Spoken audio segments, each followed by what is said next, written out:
Let's be honest, we all know estate planning is important. But for most of us, the biggest hurdle isn't understanding why we need to do it, it's figuring out how to actually get it done. That feeling of not knowing where to even start, it can be totally paralyzing. So today, we're going to change that. We're going to make it simple. This is the question, right? The one that just stops you in your tracks. It feels like this massive, overwhelming project with no clear starting line. Well, this whole explainer is designed to give you that starting line and to answer that exact question. So let's get rid of that feeling of overwhelm. My goal here is simple.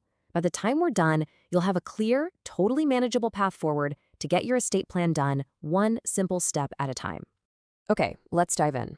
Before you even think about lawyers or legal documents, the entire process really just boils down to two simple things: figuring out what you have and deciding who you trust. We can call this phase 0. First up, step 1, take inventory. And listen, this does not need to be some complicated spreadsheet down to the last penny. Just make a simple list of the big things, like what you see here. The goal isn't perfection, it's just clarity. I mean, you can't really make a plan for your stuff if you don't have a clear picture of what it is, right? Step 2 is all about people, not paperwork. And this is probably one of the most important decisions you'll make in this whole process. You got to ask yourself those key questions. Who would you trust to handle your money? Who would you trust to make medical decisions for you? And who do you know for sure would carry out your final wishes? You're looking for someone who's responsible, reliable, and who you know will honor what you want. And here it is, the entire roadmap, all in one place. We've just covered those first two big foundational steps, inventory and trust. Now we're going to walk through the rest of it, from choosing how you'll do it all the way to storing the final documents. As you can see, this isn't some endless task. It's a finite process. It has a clear beginning, a middle, and an end. So that brings us to step 3.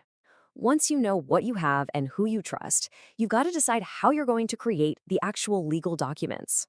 This is all about choosing the right approach for you. You've basically got two main paths here. Online platforms, they're actually excellent for straightforward situations and can be a fantastic low-cost way to get started. But if your life is a bit more complex, maybe you have kids, own a business, or have property in different places, then working with an attorney is probably the way to go. They can provide that personalized legal advice you'll really need. There's no wrong answer here, just the one that fits your life right now. All right, so you've gathered your info, you've chosen your approach. Now we're moving into the next phase, turning all those decisions into official, legally binding documents. This is step 4, getting the core documents done. At a bare minimum, you're going to need these 3. A will decides who gets your property. A power of attorney lets someone manage your finances if you can't. And a healthcare directive outlines your medical wishes. Together, they create this really important safety net for you and your family. Now, this next point is maybe the most important one to really let sink in. You can draft the most perfect, thoughtful plan in the entire world, but if you don't make it official, it is completely useless. Which brings us to a crucial step, step 5, proper execution. Making a document official isn't just about slapping your signature on it. Depending on where you live, you might need witnesses or a notary or have to follow very specific signing procedures. If this step isn't done exactly right, the whole plan could be thrown out right when it's needed most.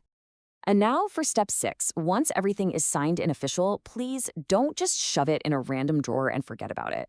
Your documents need to be somewhere safe, but also somewhere that's accessible. And critically, the people you've chosen to be in charge have to know exactly where to find them.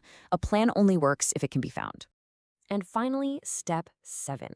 Please remember that your plan is not a one-and-done task. Life changes, right? And your plan needs to change with it.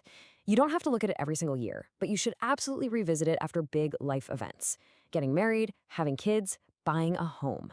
An outdated plan can sometimes cause just as many problems as having no plan at all. Okay, we've walked through all 7 steps. I know that can still feel like a lot. So before we wrap up, I want to reframe the entire goal here, because this isn't about being perfect or getting overwhelmed. If you remember one single thing from our time together, let it be this. Estate planning is not about perfection. It's about preparation. You don't have to do everything perfectly right now, today. You just have to start. Any progress, even if it's just making that list of your accounts or thinking about who you trust, that's a huge step forward. And this is why it all matters so much. When you have a plan, You're not just organizing paperwork. You are giving a final gift to the people you care about most. You're taking away confusion and uncertainty during what's already going to be an incredibly tough time. You're making sure your voice is still heard no matter what happens. So after all of this, I'll leave you with just one final question. Don't think about all 7 steps. Forget them for a minute. Just think about one. What is the one small thing you can do this week to get started? And of course, a final, important reminder.